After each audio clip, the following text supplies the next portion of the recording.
हमारी आज की कहानी का शीर्षक है शांति की खोज।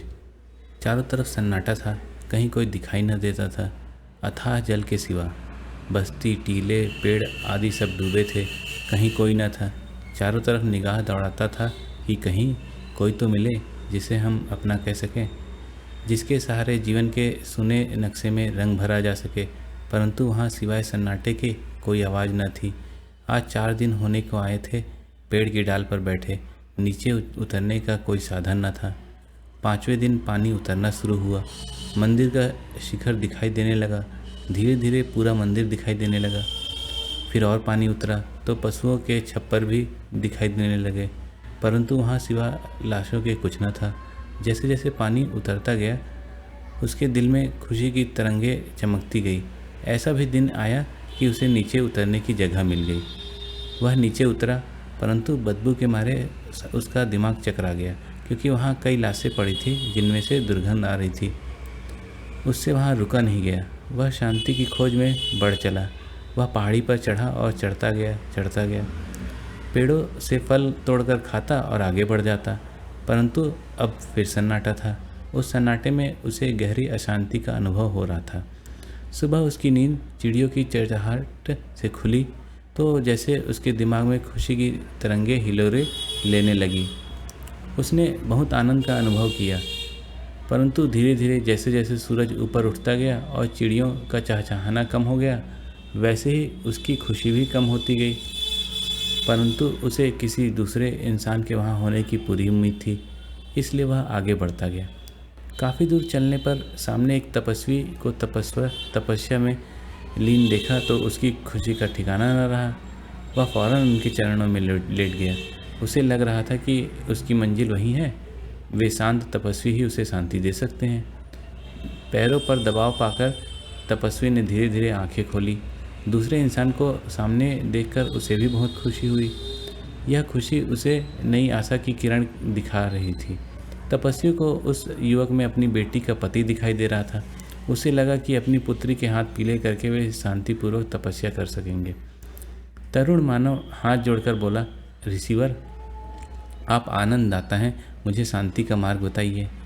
ऋषि ने उसे आशीष देते हुए कहा, वत्स, भगवान सबका भला करने वाला है। उसने तुम्हें विशेष योजना के अंतर्गत ही मेरे पास भेजा है। तुम्हारी शांति मेरे पास है और मेरी शांति तुम्हारे पास है। युवक बोला, महाशय, आप तो परम शांत दिखाई देते हैं, मुझे शांति का मार्ग आप ही बता सकते हैं। तपस्वी बोला, वत्स, अकेला मनुष्य कुछ नहीं कर सकता, उसे अकेले शांति नहीं मिल सकती। योगी को योग का और संसारी को नारी का सहारा लेना ही पड़ता है, तभी शांति मिलती है। मैं परमात्मा से योग चाहता हूँ, तभी शांत हो सकूँगा। तुम्हारा जब नारी से संयोग होगा तभी तुम्हें भी शांति मिलेगी।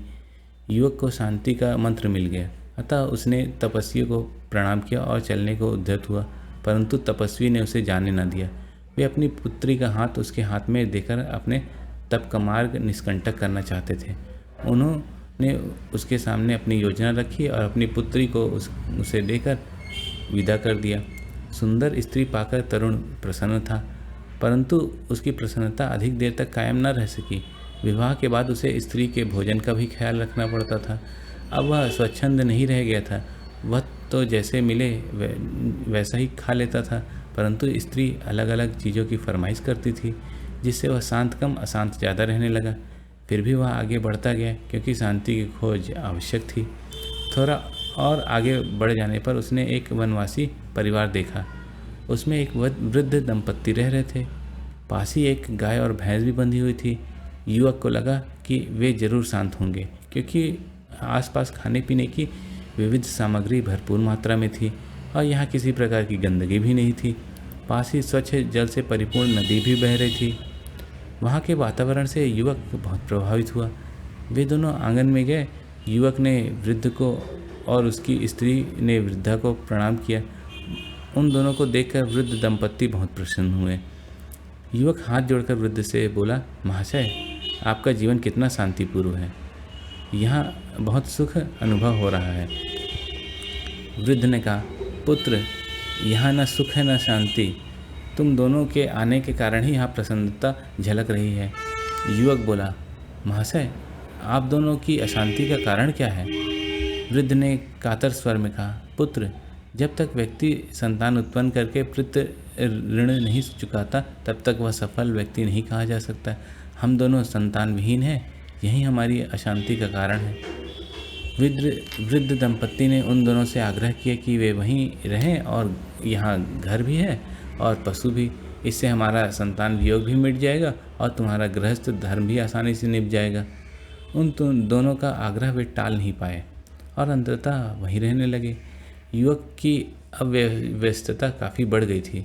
उसे पशुओं के चारे का और पूरे परिवार के खाने का भी इंतजाम करना पड़ता था। वृद्ध दंपत्ति उतना परिश्रम नहीं कर पा रहे थे। युवक ने एक दिन सोचा कि शांति की खोज में वह अशांति की तरफ बढ़ा चला जा रहा है। आखिर इस भंवर से कैसे निकलेगा? उसने सोचा कि इस जाल से निकलने में ही भलाई है। परिवार के 15 दिन के राशन का प्रबंध करके एक दिन वह घर से निकल गया। वह और ऊंचाइयों की ओर बढ़ चला। नदी, पेड़ पीछे छूट गए, जंगल भी समाप्त होने लगा। बर्फ से लदे पहाड़ ही सामने थे। उसकी हिम्मत पस्त होने लगी। तभी उसे एक गुफा का द्वार दिखाई दिया और वह उसमें घुस गया। अंधकार में वह काफ़ी दूर चलने से बहुत थक गया था, परंतु उसकी अशांति बेहद बढ़ गई थी। ना कहीं बदबू, ना कहीं कोई परेशान करने वाला था, लेकिन उसकी अशांति की कोई सीमा नहीं थी। फिर उसे प्रकाश नजर आया और वह उसी दिशा में बढ़ चला। उसे कुछ आशा बंधने लगी थी। उसे अपने स्त्री की याद भी आ रही थी, जिसे वह 3 दिन पहले ही छोड़ आया था। भीतर जाकर उसने प्रकाश का स्रोत खोजने की कोशिश की। वह आगे बढ़ चला, परंतु गुफा का कहीं अंत नज़र नहीं आ रहा था। अंत में वह थक कर चूर हो गया और फिर वह गिर ही पड़ा। पता नहीं कब तक वह पड़ा रहा। जब उसकी चेतना जागी, उसने अपने सामने एक तपस्वी को बैठे देखा। श्वेत धवल से केश राशि वाले महात्मा दयालु नेत्रों से उसे देख रहे थे और उन्हीं के शरीर से तेजोमय प्रकाश फूट रहा था। वहाँ उसे अतीव शांति का अनुभव हुआ, परंतु बार बार उसका ध्यान वनस्थली में रह रही अपनी पत्नी में ही जाकर उलझ जाता था और उसकी शांति भंग हो जाती थी। वह धीरे धीरे उठकर बैठा और सामने बैठे ऋषि की ओर देखा। वे भी उसकी ओर ही देख रहे थे। वे शांत स्वर में बोले, वत्स, तुम्हारी व्यग्रता से स्पष्ट है कि तुम भी उस मृग का अनुसरण कर रहे हो जो पूरे जीवन में कस्तूरी की सुगंध ढूंढता रहा और कभी भी उसे खोज नहीं पाया। तुम शांति ढूंढ रहे हो ना? कोई जगह ऐसी नहीं है जहाँ शांति नहीं है। यह सुनकर युवक चौंक उठा। वह कुछ कहना ही चाहता था कि ऋषि बोले, ऐसी भी कोई जगह नहीं है जहाँ अशांति नहीं है। ऐसी विरोधाभासी बातें सुनकर वह अपनी उलझन व्यक्त करना चाहता था, परंतु उससे पहले ही उसे उत्तर देने लगते थे। अनुभवी तथा ब्रह्मवेत्ताओं से स्वाभाविक ही यह योग्यता होती है। कुछ रुककर ऋषि बोले, तुम्हारी शांति तो वनस्थली में ही है। उसे छोड़कर तुम कहीं शांति प्राप्त नहीं कर सकते, इसलिए वापस लौट जाओ। अब वह चुप न रह सका और बोल उठा, महाराज, व्यग्रता के लिए क्षमा चाहूँगा। मुझे ऐसा स्थान बताइए जहाँ मैं शांति से जीवन बिता सकूँ। मैं अब तक जहाँ भी गया हूँ अशांति को ही पाया है। यहाँ तक कि सानिध्य में ही शांति का अनुभव हो रहा ही है, परंतु पिछली यादें अब भी चित्त को बेचैन किए जा रही। ऋषि बोले, परम शांत परमात्मा है। अखिल ब्रह्मांड में कहीं ऐसा स्थान नहीं जहाँ परमात्मा ना हो, इसलिए पूरे ब्रह्मांड में इसका दर्शन करो। सर्वत्र उसका दर्शन करोगे तो सर्वत्र शांति पाओगे। वह बोल उठा, परमात्मा क्या है? मैं सर्वत्र किस विभूति के दर्शन करूं? ऋषि ने कहा, भूतकाल का बोझ सिर पर क्यों ढोते हो? लाख चाहने पर भी जिसमें परिवर्तन नहीं हो सकता, वह अतीत किसी का ना कुछ बिगाड़ सकता है, ना संवार सकता है। ईश्वर वश्य मिंद सर्व, यह संसार ईश्वर से व्याप्त है।